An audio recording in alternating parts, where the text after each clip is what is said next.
ಎಲ್ಲ competitive ಎಕ್ಸಾಮಿನೇಷನ್ಗೆ prepare ಆಗ್ತಿರೋ ವಿದ್ಯಾರ್ಥಿಗಳಿಗೆ ನನ್ನ ನಮಸ್ಕಾರಗಳು. ಇಂದಿನ ವಿಡಿಯೋಸಲ್ಲಿ ನಾವು ಆಲ್ರೆಡಿ 10 ಕ್ವಶನ್ಸ್ನ ಸಾಲ್ವ್ ಮಾಡ್ತಾ ಬಂದಿದ್ದೇವೆ. ಅದೇ ರೀತಿಯಾಗಿ ಈ ವಿಡಿಯೋದಲ್ಲಿ ನಾನು ಒಂದಿಷ್ಟು ಕ್ವಶನ್ಸ್ನ ತೊಗೊಂಡು ಬಂದಿದ್ದೇನೆ. ಇವೆಲ್ಲ ಕ್ವಶನ್ಸು ಪ್ರೀವಿಯಸ್ ಇಯರ್ ಎಕ್ಸಾಮಿನೇಷನಲ್ಲಿ ಕೇಳಿರುವಂಥ ಕ್ವಶನ್ಸು. ಇಲ್ಲಿ ನೀವು ಮೇಲಿಗೆ ಕಾಣ್ತಾ ಇರ್ಬೋದು, ನಿಮಗೆ ಪೊಲೀಸ್ ಕಾನ್ಸ್ಟೇಬಲ್ ಸಿವಿಲ್ ನಾನ್ HK 2019ನಲ್ಲಿ ಕೇಳಿರುವಂಥ ಕ್ವಶನ್ಸ್ಗಳು ಇವೆಲ್ಲ. ಸೊ ನಾನು ಮೇನ್ಲಿ ಪ್ರಿಫರ್ ಮಾಡ್ತಾ ಇರೋದು ಕೆಮಿಸ್ಟ್ರಿ ಪಾರ್ಟ್ನ. ಸೊ ಕೆಮಿಸ್ಟ್ರಿ ಪಾರ್ಟ್ನ ನಾವೇನು ಮಾಡ್ತಾ ಡಿಸ್ಕಸ್ ಮಾಡ್ತಾ ಹೋಗೋಣ. ಮೊದಲನೇ ಕ್ವಶನಿಗೆ ಹೋಗೋಣ. ಈ ಕೆಳಗಿನ ಯಾವ ಲೋಹಗಳು ಇತರೆ ಲೋಹಗಳೊಂದಿಗೆ ಮಿಶ್ರಣ ಅಮಾಲಗಮ್ ರೂಪಿಸುತ್ತದೆ? 4 ಲೋಹಗಳನ್ನು ಕೊಟ್ಟಿದ್ದಾರೆ. Option A tin, option D mercury, option C ಸೀಸಾ, ಆಪ್ಷನ್ ಡಿ ಸತು ಆಗಿರುತ್ತದೆ. ಸೊ ಇದರಲ್ಲಿ ನಮಗೆ ಗೊತ್ತಿರುವಂಗೆ ಆಪ್ಷನ್ನು ಬಿ ಕರೆಕ್ಟ್ ಆಗ್ತದೆ. ಯಾವುದು ಅಂತಂದರೆ ಮರ್ಕ್ಯೂರಿ ಆಗ್ತದೆ. Option B is the correct answer. Mercury ಅಂತ ಹೇಳ್ತೇವೆ, ಮರ್ಕ್ಯೂರಿ. ಸೊ ಕೇವಲ ಆಪ್ಷನ್ ಬಿ ಅಂತ ಓದೋದು ಬೇಡ, ಸ್ವಲ್ಪ ಮರ್ಕ್ಯೂರಿ ಬಗ್ಗೆ ಸ್ವಲ್ಪ ನಾಲೆಜ್ನ ತೆಗಿತಾ ಹೋಗೋಣ. ಸೊ ಮರ್ಕ್ಯೂರಿ ಇದ್ರದ್ದು ಕೆಮಿಕಲ್ Hg ಅಂತ ಹೇಳ್ತೇವೆ, ಸಿಂಬಾಲ್ ಅಂತ ಹೇಳ್ತೇವೆ. ಈ ಮರ್ಕ್ಯೂರಿ ರೂಮ್ ಟೆಂಪ್ರೇಚರಲ್ಲಿ ಲಿಕ್ವಿಡ್ ಆಗಿರ್ತದೆ, ಲಿಕ್ವಿಡ್ ಫಾರ್ಮಲ್ಲಿ ಇರ್ತದೆ. ಓಕೆ, ಇದೇ ರೀತಿಯಾಗಿ ಸಪೋಸ್ ನಾವೇನಾದರೂ ಮರ್ಕ್ಯೂರಿನ ಆಕ್ಸಿಜನ್ ಜೊತೆಗೆ ಸ್ವಲ್ಪ ಟೆಂಪ್ರೇಚರ್ ಕೊಟ್ಟರೆ ಇದು ಏನಾಗಿಬಿಡ್ತದೆ ಅಂದರೆ ಮರ್ಕ್ಯೂರಿ ಆಕ್ಸೈಡ್ ಆಗಿ ಕನ್ವರ್ಟ್ ಆಗ್ತದೆ. ಈ ಮರ್ಕ್ಯೂರಿ ಆಕ್ಸೈಡ್ ಬಹಳ ಟಾಕ್ಸಿಕ್ ಆಗಿರ್ತದೆ. ಸಪೋಸ್ ಆ 2Hgವನ್ನು ಮತ್ತೆ ಟೆಂಪ್ರೇಚರ್ ಹಾಕಿದರೆ ನಮಗೆ ವಾಪಸ್ಸು ಮರ್ಕ್ಯೂರಿ ಹೆಂಗಿತ್ತು ಅದೇ ರೀತಿಯಾಗಿ, ಆಕ್ಸಿಜನ್ ಹೆಂಗಿತ್ತು ಅದೇ ರೀತಿಯಾಗಿ ಬರ್ತಾ ಹೋಗ್ತದೆ. ಸೊ ಇದರ ಜೊತೆಗೆ ಇನ್ನೊಂದಿಷ್ಟು ಪಾಯಿಂಟ್ನ ತೊಗೊಳ್ಳೋಣ. ಈ ಮರ್ಕ್ಯೂರಿ ಯೂಶ್ವಲಾಗಿ ಡಾಕ್ಟರು ಏನು ಮಾಡ್ತಾರೆ ಅಂದರೆ ಅಲ್ಲಿನ ಡಾಕ್ಟರು ಸ್ವಲ್ಪ ಹಲ್ಲು ಗಟ್ಟಿಯಾಗಿರಬೇಕಂದ್ರೆ ಬರ್ತತೆ ಅಂತ ಹೇಳ್ತೇವಲ್ವ. ಸೊ ಅದನ್ನು ಮಾಡಲಿಕ್ಕೆ ನಾವೇನು ಮಾಡ್ತೇವೆ, ಯೂಸ್ ಮಾಡ್ತಾ ಹೋಗ್ತೇವೆ. ಈ ಮರ್ಕ್ಯೂರಿ ಜೊತೆಗೆ ಒಂದಿಷ್ಟು ಮೆಟಲ್ಸ್ಗಳು ರಿಯಾಕ್ಟ್ ಆಗ್ತವೆ, ಒಂದಿಷ್ಟು ಮೆಟಲ್ಗಳು ರಿಯಾಕ್ಟ್ ಆಗೋದಿಲ್ಲ. ಮೆಟಲ್ಗಳು ರಿಯಾಕ್ಟ್ ಆಗೋದು ಯಾವುದು ಅಂತಂದರೆ ಜಿಂಕ್ ರಿಯಾಕ್ಟ್ ಆಗ್ತದೆ, ಸಿಲ್ವರ್ ರಿಯಾಕ್ಟ್ ಆಗ್ತದೆ, ಅದೇ ರೀತಿಯಾಗಿ ಗೋಲ್ಡ್ ರಿಯಾಕ್ಟ್ ಆಗ್ತದೆ ಮತ್ತು ಸೋಡಿಯಂ ರಿಯಾಕ್ಟ್ ಆಗ್ತದೆ. ಓಕೆ, ಜಿಂಕ್ ಸಿಂಬಲ್ ಬಂದುಬಿಟ್ಟು Zn, ಸಿಲ್ವರ್ ಸಿಂಬಲ್ ಬಂದುಬಿಟ್ಟು Ag, ಗೋಲ್ಡ್ ಸಿಂಬಲ್ ಬಂದುಬಿಟ್ಟು Au, ಸೋಡಿಯಂ ಸಿಂಬಲ್ ಬಂದುಬಿಟ್ಟು Na. ಇದರ ಜೊತೆಗೆ ಒಂದಿಷ್ಟು ಮೆಟಲ್ಗಳು ಮರ್ಕ್ಯೂರಿ ಜೊತೆಗೆ ರಿಯಾಕ್ಟ್ ಆಗಲ್ಲ. ಎಕ್ಸಾಂಪಲ್ ಯಾವುದಂದರೆ ಐರನ್ ಅಂತ ಹೇಳ್ತೇವೆ. ಐರನ್ ಜೊತೆಗೆ ಅದು ರಿಯಾಕ್ಟ್ ಆಗೋದಿಲ್ಲ. ಆಮೇಲೆ ಇದ್ರದ್ದು ಕನ್ಕ್ಲೂಷನ್ ಪಾಯಿಂಟ್ ಏನು ಹೇಳ್ತೇವೆ ಅಂದರೆ ಮರ್ಕ್ಯೂರಿ ಪ್ಲಸ್ ಅದರ್ ಮೆಟಲ್ಸ್ ನಮಗೇನಾಗ್ತೇವೆ ಅಂತಂದರೆ ಅಮಾಲ್ಗಮ್ ಆಗ್ತದೆ. ಸೊ ಹಂಗಾಗಿ ಆಪ್ಷನ್ ಆಫ್ ಬಿನ ಟಿಕ್ ಆಗ್ತಾ ಹೋಗ್ತವೆ. ಅದೇ ರೀತಿ ಎರಡನೇ ಕ್ವಶನ್ ಹೋಗೋಣ. ಕಬ್ಬಿಣವು ತುಕ್ಕು ಇಡುವುದರಿಂದ ಅದರ ತೂಕವು ಎ ಹೆಚ್ಚಾಗುವುದು, ಬಿ ಕಡಿಮೆಯಾಗುವುದು, ಸಿ ಅನಿಶ್ಚಿತ, ಡಿ ಒಂದೇ ಆಗಿರುತ್ತದೆ. ಸೊ ವಿಡಿಯೋನ ಪಾಸ್ ಮಾಡ್ಕೊಳ್ಳಿ, ಆನ್ಸರ್ ಮಾಡ್ತಾ ಹೋಗಿ. ಕಬ್ಬಿಣವು ತುಕ್ಕು ಇಡುವುದರಿಂದ ಅದರ ತೂಕವು ಏನಾಗ್ತದೆ ಅಂದರೆ ಹೆಚ್ಚಾಗುತ್ತದೆ, ಇನ್ಕ್ರೀಸಸ್, ಹೆಚ್ಚಾಗುತ್ತದೆ. ಯಾಕೆ ಹೆಚ್ಚಾಗುತ್ತದೆ ಅಂತಂದರೆ ಯೂಶ್ವಲಾಗಿ ನಮಗೆ ಗೊತ್ತಿರೋದಂಥ ಪ್ರಕಾರ ಕಬ್ಬಿಣದ ತುಕ್ಕು ಇಡುವುದರಿಂದ ಒಂದು ಫಾರ್ಮುಲಾ ಕ್ರಿಯೇಟ್ ಆಗ್ತದೆ. ಆ ಫಾರ್ಮುಲಾ ಏನಂದರೆ Fe2O3.XH2O ಅಂತ ಹೇಳ್ತೇವೆ. ಇದಕ್ಕೆ ನಾವೇನು ಹೇಳ್ತೀವಿ ಅಂದರೆ ರಸ್ಟಿಂಗ್ ಆಫ್ ಐರನ್ ಅಂತ ಹೇಳ್ತೇವೆ, rusting of iron. So this is the rusting of iron formula, Fe2O3.XH2O. So ಇಲ್ಲಿ ನೋಡ್ತಾ ಇರ್ಬೋದು ನೀವು Fe2O3 ಅಂತದ. Fe2O3 ಅಂದರೆ ಈ ಐರನ್ ಜೊತೆಗೆ ಏನು ರಿಯಾಕ್ಟ್ ಆಗಿದೆ, ಆಕ್ಸಿಜನ್ ರಿಯಾಕ್ಟ್ ಆಗಿದೆ. ಐರನ್ ಜೊತೆಗೆ ಆಕ್ಸಿಜನ್ ಜೊತೆಗಾದಾಗ ನಮ್ಮದು ವೇಟ್ ಏನಾಗ್ತದೆ, ಇನ್ಕ್ರೀಸ್ ಆಗ್ತಾ ಹೋಗ್ತದೆ. ಒಂದೇ ಪಾಯಿಂಟ್. ಅದರ ಜೊತೆಗೆ ಇನ್ನೂ ಒಂದು ಏನಂದರೆ ಈ ಕಬ್ಬಿಣ ತುಕ್ಕು ಹಿಡಿದಾಗ ಯಾವ ಕಲರ್ ಆಗಿರ್ತದೆ ಅಂದರೆ ರೆಡ್ಡಿಶ್ ಬ್ರೌನ್ ಕಲರ್ ಆಗಿರ್ತದೆ. ಸೊ ಯಾವುದೇ ರೀತಿ ಅಂತ ಈಗ ಒಂದು ಎಕ್ಸಾಂಪಲ್ ತೊಗೊಳೋಣ, ಈ ಐರನ್ ಅಂತ ತೊಗೊಳ್ಳೋಣ. ಈ ಐರನ್ನಲ್ಲಿ ಆಕ್ಸಿಜನ್ ಜೊತೆಗೆ ಮತ್ತು ವಾಟರ್ ಜೊತೆಗೆ ರಿಯಾಕ್ಟ್ ಆಗಿ ನಮಗೆ ಮೇಲ್ಗಡೆ ಕಬ್ಬಿಣ ತುಕ್ಕು ಹಿಡಿತಾ ಹೋಗ್ತದೆ. ಈ ಕಬ್ಬಿಣ ತುಕ್ಕು ಹಿಡಿಲಾರ್ದಂಗೆ ನಾವು ಮಾಡಬೇಕಾದ್ರೆ ಒಂದಿಷ್ಟು ಪ್ರೊಸೀಜರ್ನ ಫಾಲೋಅಪ್ ಮಾಡಬೇಕು. ಏನು, ಆ ಕಬ್ಬಿಣದ ಮೇಲೆ ಪೇಂಟ್ ಮಾಡೋದರಿಂದ ಅಥವಾ ಆಯಿಲ್ ಹಚ್ಚೋದ್ರಿಂದ ಅಥವಾ ಗ್ರೀಸ್ ಹಚ್ಚೋದ್ರಿಂದ ಅಥವಾ ನಾವು ಇಂದಿನ ವಿಡಿಯೋದಲ್ಲಿ ಹೇಳಿದ್ದೇನೆ ಗ್ಯಾಲ್ವನೈಸೇಷನ್ ಪ್ರೊಸೆಸ್ಲಿಂದ ಕೂಡ ನಾವೇನು ಮಾಡ್ತೇವೆ, ಈ ತುಕ್ಕು ಹಿಡಿಯೋದನ್ನು ಸ್ಟಾಪ್ ಮಾಡ್ತೇವೆ. ಓಕೆ, ಗ್ಯಾಲ್ವನೈಸೇಷನ್ ಅಂತಂದರೆ ಈ ಕಬ್ಬಿಣದ ಮೇಲೆ ಬೇರೆ ಇನ್ನೂ ಒಂದು ಯಾವುದರೊಂದು ಮೆಟಲ್, ಎಕ್ಸಾಂಪಲ್ಲು ಇದೊಂದು ಐರನ್ ಅಂತ ತಿಳ್ಕೊಳ್ಳಿ, ಇದ್ರ ಮೇಲೆ ನಾನು ಜಿಂಕ್ ಕೋಟ್ ಮಾಡ್ತೇನೆ.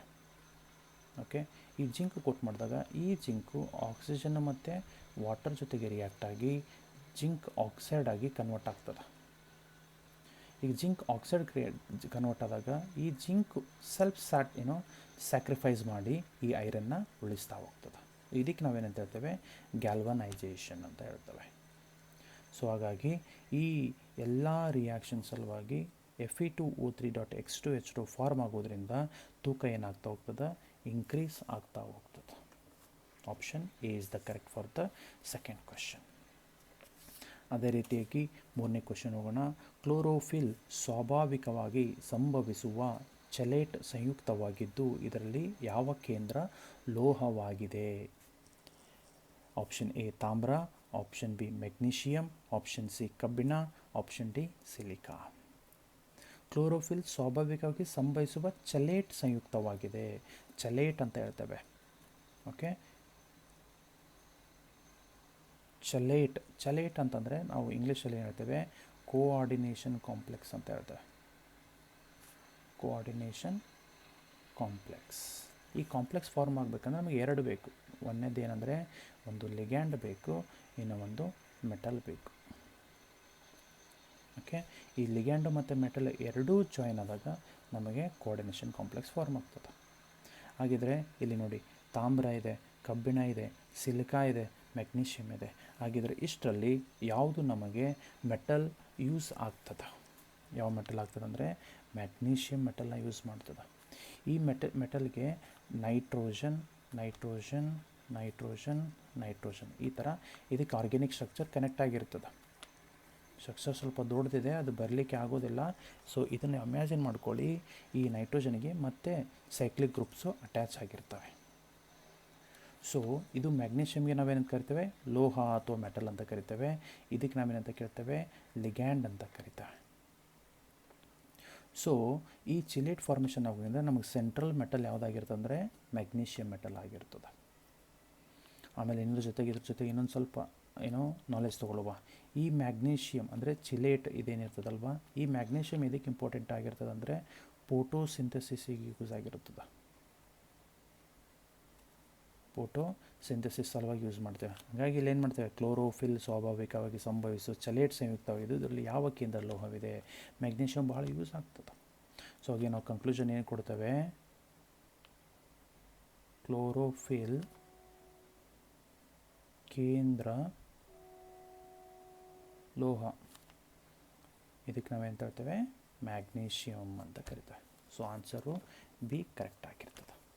ಸೊ ಈ ಮೂರು ಕ್ವಶನ್ಸು PC ಸಿವಿಲ್ ನಾನ್ HK 2019 ಕೇಳ್ತಾರೆ. ಅದೇ ರೀತಿಗೆ ಮತ್ತೊಂದಿಷ್ಟು ಕ್ವಶನ್ಸ್ನ ಸಾಲ್ವ್ ಮಾಡ್ತಾ ಹೋಗೋಣ. ಈ ಕ್ವಶನ್ ಪೇಪರ್ ಯಾವುದಂತಂದರೆ CAR-DR ಎಕ್ಸಾಮ್ 2023-24 ಕೇಳಿರುವಂಥ ಕ್ವಶನ್ಸು. ಸೊ ಇಲ್ಲಿ ಒಂದಿಷ್ಟು ಕ್ವಶನ್ಸ್ ಕೇಳಿದ್ದಾರೆ, ವೆರಿ ಇಂಪಾರ್ಟೆಂಟ್ ಕ್ವಶನ್ಸ್ ಇದ್ದಾವೆ. ಒಂದೊಂದೇ ಓದ್ತಾ ಹೋಗೋಣ. 4ನೇ ಕ್ವಶನಿಗೆ ಬರೋಣ. ಆಧುನಿಕ ಆವರ್ತ ಕೋಷ್ಟಕವು ಡ್ಯಾಶ್ ಅನ್ನು ಹೊಂದಿದೆ. ಆಧುನಿಕ ಆವರ್ತ ಅಂತಂದರೆ modern periodic table. Modern periodic table. ಈ ಮಾಡರ್ನ್ ಪಿರಿಯಾಡಿಕ್ ಟೇಬಲ್ ಅಂತಂದರೆ ಮೊದಲು ಇದನ್ನು ಕಂಡುಹಿಡಿದವರು ಯಾರು ಅಂತಂದರೆ ಮೆಂಡೆಲೀವ್.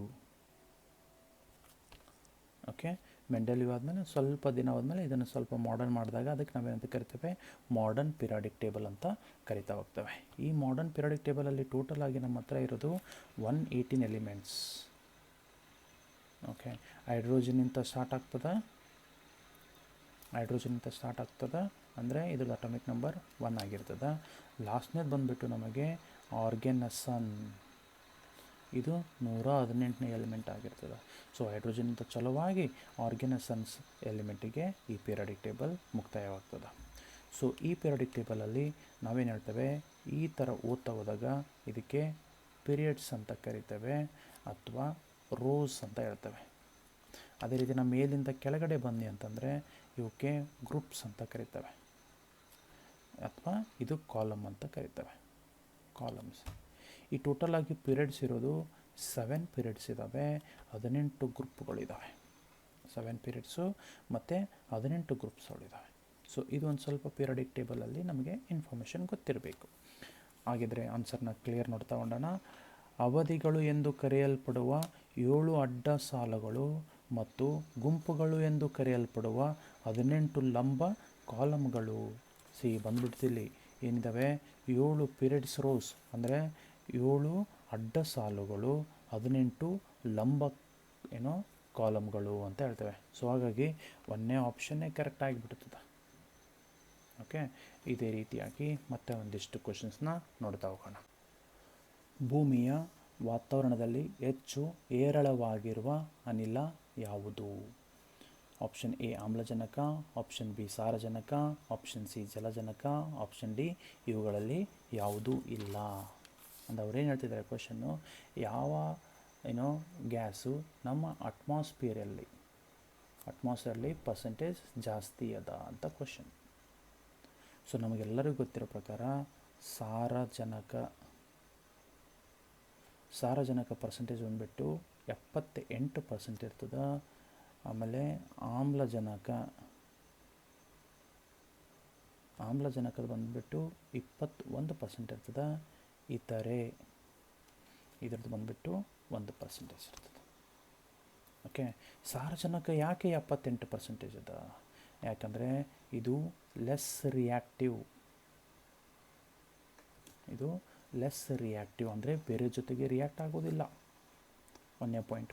ಆಮೇಲೆ ಇದ್ರದ್ದು ಅಬಂಡೆನ್ಸ್ ಜಾಸ್ತಿ ಇದೆ ಅಂತಂದ್ರೆ ಮೀನಿಂಗ್ ಏನು, ಈ ನೇಚರಲ್ಲಿ ಇದ್ರದ್ದು ಪರ್ಸೆಂಟೇಜ್ ಕಂಪೋಸಿಷನ್ ಏನಾಗಿರ್ತದೆ ಅಂದರೆ ಜಾಸ್ತಿ ಆಗಿರ್ತದೆ. ಆಮೇಲೆ ಈ ನೈಟ್ರೋಜನ್ನು ಈ ಟ್ರೀಸಿಗೆ ಭಾಳ ಇಂಪಾರ್ಟೆಂಟ್ ರೀ. ಭಾಳ ಇಂಪಾರ್ಟೆಂಟು. ಇದು ಡೈರೆಕ್ಟಾಗಿ ವಾತಾವರಣದಿಂದ ನೈಟ್ರೋಜನ್ನ ತಗೊಳ್ಳೋದಿಲ್ಲ, ಇದು ಭೂಮಿನಿಂದ ಏನು ಮಾಡ್ತದೆ, ನೈಟ್ರೋಜನ್ನ ತಗೊಳ್ತಾ ಹೋಗ್ತದೆ. ಇಂದಿನ ವಿಡಿಯೋದಲ್ಲಿ ತಿಳಿಸ್ಕೊಟ್ಟಿದ್ದಾವೆ, ನಾವು ಎಷ್ಟೋ ರಸಗೊಬ್ಬರಗಳಲ್ಲಿ ನೈಟ್ರೋಜನ್ ಜಾಸ್ತಿ ಇರ್ತದೆ.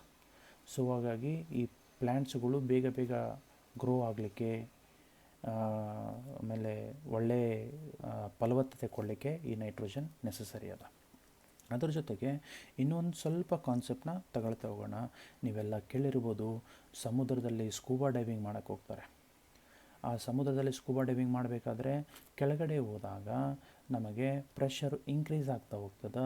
ಆವಾಗ ನಮಗೆ ಆಕ್ಸಿಜನ್ ಲಭ್ಯ ಇರೋದಿಲ್ಲ. ಆವಾಗ ನಾವು ಬ್ಯಾಕ್ ಸೈಡು ಒಂದು ಸಿಲಿಂಡರ್ ಇಟ್ಕೊಂಡು ಹೋಗ್ತಾರೆ. ಆ ಸಿಲಿಂಡರ್ದಲ್ಲಿ 3 ಗ್ಯಾಸಸ್ ಇರ್ತವೆ. ಒಂದನೇದು ಬಂದುಬಿಟ್ಟು ನೈಟ್ರೋಜನ್ ಅಂದರೆ ಸಾರಜನಕ, ಎರಡನೇದು ಬಂದುಬಿಟ್ಟು ಆಕ್ಸಿಜನ್ ಅಂದರೆ ಆಮ್ಲಜನಕ, ಇನ್ನೊಂದು ಬಂದುಬಿಟ್ಟು ಹೀಲಿಯಂ. ಸೊ ನೈಟ್ರೋಜನ್ದು ಎಷ್ಟು ಪರ್ಸೆಂಟೇಜ್ ಇರ್ತದೆ ಅಂದರೆ 58% ನೈಟ್ರೋಜನ್ ಇರ್ತದೆ ಆ ಗ್ಯಾಸ್ನ ಸಿಲಿಂಡರಲ್ಲಿ. ಆಮೇಲೆ ಆಕ್ಸಿಜನ್ನು ರಫ್ಲಿ ಒಂದು 30% ಇರ್ತದೆ. ಹೀಲಿಯಮ್ಮು 11ರಿಂದ 12% ಇರ್ತದೆ. ಸೊ ಈ 3 ಗ್ಯಾಸು ಆ ಸಿಲಿಂಡರಲ್ಲಿ ಇರ್ತದೆ. ಡೈರೆಕ್ಟಾಗಿ ಆಕ್ಸಿಜನ್ ಇರೋದಿಲ್ಲ, ಆಕ್ಸಿಜನ್ ಜೊತೆಗೆ ಆಕ್ಸಿಜನ್ನು ಮತ್ತು ಹೀಲಿಯಮ್ ಆಗಿರ್ತದೆ. ಇದೊಂದು ಸ್ವಲ್ಪ ಈ ಪಾಯಿಂಟಿಗೆ ಆ್ಯಡ್ ಆಗಿರ್ತದೆ, ಸ್ವಲ್ಪ ನೆನಪಿಟ್ಕೊಳ್ಳಿ. ನೆಕ್ಸ್ಟ್ ಕ್ವಶನಿಗೆ ಹೋಗೋಣ. ಸಾಮಾನ್ಯವಾಗಿ, ಹಾಗಾಗಿ ನಮ್ಮದು ಆನ್ಸರ್ ಯಾವುದು ಕರೆಕ್ಟ್ ಆಗ್ತದೆ ಅಂತಂದರೆ ಸಾರಜನಕ is the correct answer. 6th question ಹೋಗೋಣ. ಸಾಮಾನ್ಯವಾಗಿ ಯಾವ ಉದಾತ್ತ ಅನಿಲವನ್ನು ಬಲೂನುಗಳಲ್ಲಿ ಲಿಫ್ಟಿಂಗ್ ಅನಿಲವಾಗಿ ಬಳಸಲಾಗುತ್ತದೆ? ಲಿಫ್ಟಿಂಗ್ ಅಂತಂದರೆ ಲೈಟ್ ಗ್ಯಾಸ್ ಅಂತ ತಗೊಳ್ತೇವೆ. ಲೈಟ್ ಗ್ಯಾಸ್, ಹಗುರವಾಗಿರುವಂಥ ಗ್ಯಾಸ್ ನಾವೇನು ಮಾಡ್ತೇವೆ, ಬಲೂನಲ್ಲಿ ಯೂಸ್ ಮಾಡ್ತಾ ಹೋಗ್ತೇವೆ. ಮೊದಲು ಹೈಡ್ರೋಜನ್ ಗ್ಯಾಸ್ನ ಯೂಸ್ ಮಾಡ್ತಾ ಇದ್ವಿ, ಬಲೂನಲ್ಲಿ ಹೈಡ್ರೋಜನ್ನ ಗ್ಯಾಸ್ ಯೂಸ್ ಮಾಡ್ತಾ ಇದ್ವಿ. ಬಟ್ ಹೈಡ್ರೋಜನ್ ಗ್ಯಾಸ್ ಏನದಂದರೆ ಫ್ಲೇಮೇಬಲ್ ಗ್ಯಾಸ್. ಅದು ಫ್ಲೇಮೇಬಲ್ ಗ್ಯಾಸ್ ಅಂತಂದರೆ ಇದು ಫೈರ್ನ ಕ್ಯಾಚ್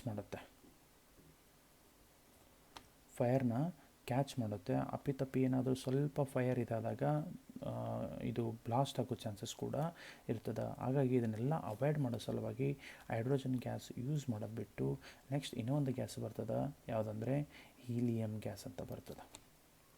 ಈ ಇಲಿಯಂ ಗ್ಯಾಸು ವೆರಿ ಲೈಟ್ ವೇಟ್ ಇರ್ತದೆ, ಅಂದರೆ ಲೈಟ್ ಗ್ಯಾಸ್ ಆಗಿರ್ತದೆ. ಎರಡನೇ ಪಾಯಿಂಟು, ಇದು ನೋಬೆಲ್ ಗ್ಯಾಸ್ ಅಂತ ಕರಿತೀವ್ರಿ. ಇದಕ್ಕೆ ನೋಬೆಲ್ ಗ್ಯಾಸ್ ಅಂತಂದರೆ ಇನ್ಆ್ಯಕ್ಟಿವ್ ಗ್ಯಾಸ್ ಅಂತ ಹೇಳ್ತೇವೆ, ಅಥವಾ ಇನ್ನರ್ಟ್ ಗ್ಯಾಸ್ ಅಂತ ಹೇಳ್ತೇವೆ. ಅಂದರೆ ಯಾವುದೇ ಬೇರೆ ಗ್ಯಾಸ್ ಜೊತೆಗೆ ಇದು ರಿಯಾಕ್ಟ್ ಆಗೋದಿಲ್ಲ. ಓಕೆ, ಇನ್ನೂ ಒಂದು ಮೇಜರ್ ಪಾಯಿಂಟ್ ಏನಂದರೆ ಇದು ನಾನ್ ಫ್ಲೇಮೇಬಲ್ ಗ್ಯಾಸ್. ನಾನ್ ಫ್ಲೇಮೇಬಲ್ ಗ್ಯಾಸ್ ಅಂತಂದರೆ ಇದು ಫೈರ್ನ ಕ್ಯಾಚ್ ಮಾಡುವುದಿಲ್ಲ. ಸೊ ಹಾಗಾಗಿ ಯಾವುದೇ ರೀತಿಯಂತ ನಮಗೆ ತೊಂದರೆಗಳು ಕೂಡ ಆಗೋದಿಲ್ಲ. ಸೊ ಹಂಗಾಗಿ ನಾವು ಈ 4 ಆಪ್ಷನ್ಸಲ್ಲಿ ನಮ್ಮ ಆಪ್ಷನ್ನು ಎ ಕರೆಕ್ಟ್ ಆಗಿರ್ತದೆ. ಅದು ಯಾವುದಂದರೆ ಹೀಲಿಯಂ. ಅದೇ ರೀತಿಯಾಗಿ 7th ಕ್ವಶನ್ ಹೋಗೋಣ. ಶುದ್ಧ ಚಿನ್ನದ ಬಗ್ಗೆ ಕೆಳಗಿನಲ್ಲಿ ಯಾವುದು ಸರಿ? ಆಪ್ಷನ್ ಎ, ಇದನ್ನು 24 ಕ್ಯಾರೆಟ್ ಚಿನ್ನ ಎಂದು ಕರೆಯಲಾಗುತ್ತದೆ. ಎಸ್, ನಾವು ಪ್ಯೂರ್ ಗೋಲ್ಡ್ ಅಂತ ಹೇಳ್ತೇವೆ, ಅಥವಾ 24 ಕ್ಯಾರೆಟ್ ಗೋಲ್ಡ್ ಅಂತ ಕರಿತೇವೆ. ಓಕೆ, ಈ ಪ್ಯೂರ್ ಗೋಲ್ಡಿಗೆ ಕೂಡ ಅದೇ ಶುದ್ಧ ಚಿನ್ನ. ಪ್ಯೂರ್ ಗೋಲ್ಡ್ ಅಂದರೆ ಶುದ್ಧ ಚಿನ್ನ. ಹಾಗಾಗಿ ಆಪ್ಷನ್ ಎ ಕರೆಕ್ಟ್ ಆಗ್ತದೆ. ಆಪ್ಷನ್ ಬಿ ಹೋಗೋಣ. ಆಭರಣಗಳನ್ನು ತಯಾರಿಸಲು ಇದು ಸೂಕ್ತವಲ್ಲ. ಎಸ್, ಇದು ಸೂಕ್ತವಿಲ್ಲ. ಯಾಕೆ ಸೂಕ್ತವಿಲ್ಲ ಅಂದರೆ ಇದು ಸಾಫ್ಟ್ ಆಗಿರ್ತದೆ. ಓಕೆ, ಸಾಫ್ಟ್ ಆಗಿರೋ ಸಲುವಾಗಿ ಇದು ನಾವು ಯೂಸ್ ಮಾಡೋಕ್ಕೆ ಬರೋಂಗಿಲ್ಲ. But according to the question the statement is correct. B is also correct. ಸಿಗೆ ಬರೋಣ. ಅದನ್ನು ಗಟ್ಟಿಯಾಗಿಸಲು ಬೆಳ್ಳಿ ಮತ್ತು ತಾಮ್ರದೊಂದಿಗೆ ಮಿಶ್ರಲೋಹ ಮಾಡುತ್ತದೆ. ಮಿಶ್ರಲೋಹ ಅಂದರೆ ಏನಂತ ಹೇಳ್ತೇವೆ? ಅಲಾಯ್ಸ್ ಅಂತ ಹೇಳ್ತೇವೆ. ಅಲಾಯ್ಸ್ ಅಂದರೆ 2 ಮೆಟಲ್ಸ್ ಇರಬೇಕು. 2 ಮೆಟಲ್ಸ್ ಯಾವ ಮೆಟಲ್ ಅಂತಂದರೆ, ಒಂದನೇದು ಸಿಲ್ವರ್ ಮೆಟಲ್, ಬೆಳ್ಳಿ ಅಂತ ಹೇಳ್ತೇವೆ. ಇನ್ನೂ ಒಂದು ಕಾಪರ್ ಅಂತ ಹೇಳ್ತೇವೆ. ಸಿಲ್ವರ್ ಮತ್ತು ಕಾಪರ್ ಇವೆರಡೂ ಮಿಕ್ಸ್ ಮಾಡಿದಾಗ ಗೋಲ್ಡ್ ಏನಾಗ್ತದೆ? ಸ್ವಲ್ಪ ಹಾರ್ಡ್ ಆಗ್ತದೆ. ಆವಾಗ ನಾವು ಇದನ್ನೇನು ತೊಗೋತೇವೆ? ಆರ್ನಮೆಂಟಲ್ಗೆ ಯೂಸ್ ಮಾಡ್ತಾ ಹೋಗ್ತೇವೆ. ಆಪ್ಷನ್ ಡಿ ನೋಡೋಣ. ಇವುಗಳಲ್ಲಿ ಎಲ್ಲವೂ. ಆಪ್ಷನ್ ಡಿ, ಇವುಗಳಲ್ಲಿ ಎಲ್ಲವೂ ಅಂದರೆ ಆಪ್ಷನ್ ಎ ಕರೆಕ್ಟ್ ಆಯಿತು, ಬಿ ಕರೆಕ್ಟ್ ಆಯಿತು, ಸಿ ಕರೆಕ್ಟ್ ಆಯಿತು. ಹಾಗಾಗಿ ಆಪ್ಷನ್ ಡಿ ಕರೆಕ್ಟ್ ಆಗ್ತದೆ. ಅದೇ ರೀತಿಯಾಗಿ ನೆಕ್ಸ್ಟ್ ಕ್ವಶನ್ ಹೋಗೋಣ. ನೆಕ್ಸ್ಟ್ ಕ್ವಶನ್ನು, ಬೋರ್ಡೆಕ್ಸ್ ಮಿಶ್ರಣ ಕರಾವಳಿ ಕರ್ನಾಟಕಗಳಲ್ಲಿ ಸಾಮಾನ್ಯವಾಗಿ ಬಳಸುವ ಶಿಲೀಂಧ್ರ ನಾಶಕವು ಡ್ಯಾಶ್ ಅಂತ ಹೇಳ್ತಾನೆ. ಬೋರ್ಡೆಕ್ಸ್ ಮಿಶ್ರಣ ಅಂದರೆ ಒಂದಿಷ್ಟು ಕೆಮಿಕಲ್ಸ್ ಕೊಟ್ಟಿದ್ದಾರೆ. ಈ ಕೆಮಿಕಲ್ಸಲ್ಲಿ ಯಾವ ಮಿಶ್ರಣ ಕರಾವಳಿ ಕರ್ನಾಟಕದಲ್ಲಿ ಸಾಮಾನ್ಯವಾಗಿ ಬಳಸುವ ಶಿಲೀಂಧ್ರ ನಾಶಕವು ಅಂತ ಹೇಳ್ತಿದ್ದಾರೆ. ಸೊ ಇದರೊಳಗಡೆ ಫಸ್ಟ್ ಆಪ್ಷನ್ ನೋಡಿ, ಸೋಡಿಯಂ ಕ್ಲೋರೈಡ್, ಸುಣ್ಣ, ನೀರು. ಆಪ್ಷನ್ ಬಿ, ಅಮೋನಿಯಂ ನೈಟ್ರೇಟ್ ಮತ್ತು ನೀರು. ಆಪ್ಷನ್ ಸಿ, ಕಾಪರ್ ಸಲ್ಫೇಟ್, ಸುಣ್ಣ ಮತ್ತು ನೀರು. ಆಪ್ಷನ್ ಡಿ, ಇವುಗಳಲ್ಲಿ ಯಾವುದೂ ಇಲ್ಲ. ಇದರಲ್ಲಿ ನಮ್ಮದು ಕರೆಕ್ಟ್ ಆನ್ಸರ್ ಬಂದುಬಿಟ್ಟು ಯಾವುದಾಗ್ತದೆ ಅಂದರೆ ಕಾಪರ್ ಸಲ್ಫೇಟ್, ಸುಣ್ಣ ಮತ್ತು ನೀರು ಅಂತ ಹೇಳ್ತೇವೆ. ಏನಪ್ಪ ಇದ್ರ ಬಗ್ಗೆ ಸ್ವಲ್ಪ ಐಡಿಯಾ ತಗೋತಾ ಹೋಗೋಣ. ಕಾಪರ್ ಸಲ್ಫೇಟ್, ಸುಣ್ಣಕ್ಕೆ ನಾವೇನಂತ ಕರಿತೇವೆ? ಲೈಮ್ ಅಂತ ಕರಿತೇವೆ. ವಾಟರ್, H2O ಮಾಲಿಕ್ಯೂಲ್ಸ್ ಅಂತ ಹೇಳ್ತೇವೆ. ಸೊ ಈ ಬೋರ್ಡೆಕ್ಸ್ ಮಿಶ್ರಣ ಫಸ್ಟ್ ಯೂಸ್ ಮಾಡಿದ್ದು ದೇಶ ಅಂದರೆ ಫ್ರಾನ್ಸ್ ದೇಶ. ಈ ಫ್ರಾನ್ಸ್ ದೇಶ 19ನೇ ಶತಮಾನದಲ್ಲಿ ಈ ಬೋರ್ಡೆಕ್ಸ್ ಮಿಶ್ರಣವನ್ನು ಕಂಡುಹಿಡಿತಾರೆ. ಡಿಸ್ಕವರ್ಡ್. ಯಾಕೆ ಇದನ್ನು ಯೂಸ್ ಮಾಡ್ತಾರಪ್ಪ ಅಂತಂದರೆ, ಈ ಶಿಲೀಂಧ್ರ ರೋಗಗಳು ಏನಂತ ಹೇಳ್ತೇವೆ, ಈ ಶಿಲೀಂಧ್ರ ರೋಗಗಳನ್ನು ನಿಯಂತ್ರಿಸುತ್ತದೆ, ಕಂಟ್ರೋಲ್ ಮಾಡುತ್ತದೆ. ಆಮೇಲೆ ಯಾವುದೇ ರೀತಿಯಾದಂಥ ರೋಗಗಳು ಬರಲಾರ್ದಂಗೆ ಈ ಬೋರ್ಡೆಕ್ಸ್ ಮಿಶ್ರಣ ಯೂಸ್ ಮಾಡ್ತಾ ಹೋಗ್ತದೆ. ಬಟ್ ಕ್ವಶನ್ ಏನಂದರೆ, ಕರಾವಳಿ ಕರ್ನಾಟಕಕ್ಕೆ ಯಾಕೆ ಇದನ್ನು ಭಾಳ ಯೂಸ್ ಮಾಡ್ತಾರೆ? ಯಾಕಂದರೆ ಕರ್ನಾಟಕ ಕರಾವಳಿ ಭಾಗದಲ್ಲಿ ಹೆಚ್ಚು ತೇವಾಂಶ ಇರ್ತದೆ. ಹೆಚ್ಚು ತೇವಾಂಶ ಇರುವುದರಿಂದ ಶಿಲೀಂಧ್ರ ರೋಗಗಳು ಸ್ವಲ್ಪ ಜಾಸ್ತಿ ಆಗ್ತಾ ಹೋಗ್ತವೆ. ಓಕೆ, ಶಿಲೀಂಧ್ರ ರೋಗಗಳು ಜಾಸ್ತಿ ಕಂಡು ಬರ್ತವೆ. ಸೊ ಹಂಗಾಗಿ ಈ ಮಿಕ್ಸ್ಚರ್ನ ಯೂಸ್ ಮಾಡಿಕೊಂಡು ಆ ಶಿಲೀಂಧ್ರನ ನಾವು ಕಂಟ್ರೋಲ್ ಮಾಡ್ತಾ ಹೋಗ್ಬೋದು. ಸೊ ಹಾಗಾಗಿ ನಮ್ಮದು ಆಪ್ಷನ್ ಕಾಪರ್ ಸಲ್ಫೇಟ್, ಸುಣ್ಣ ಮತ್ತು ನೀರು ಇದು ಕರೆಕ್ಟ್ ಆಗಿರ್ತದೆ. ಸೊ ಇಲ್ಲಿಗೆ 2 ಕ್ವಶನ್ ಪೇಪರ್ ಸಾಲ್ವ್ ಮಾಡ್ದಂಗೆ ಆಯಿತು. ಒಂದನೇದು PC ಎಕ್ಸಾಮಿನೇಷನ್, ಇನ್ನೂ ಒಂದು CADR 2023-24 ಕ್ವಶನ್ ಪೇಪರ್. ಸೊ ಒಂದೇ ಕ್ವಶನ್ ಪೇಪರ್ ನಿಮಗೆ 3 ಇಂದ 4 ಕ್ವಶನ್ಸ್ ಕಾಣ್ತವೆ. ಪಿ ಸಿ ಎಕ್ಸಾಮಿನೇಷನಲ್ಲಿ 3 ಕ್ವಶನ್ಸ್ ಇದ್ದವು.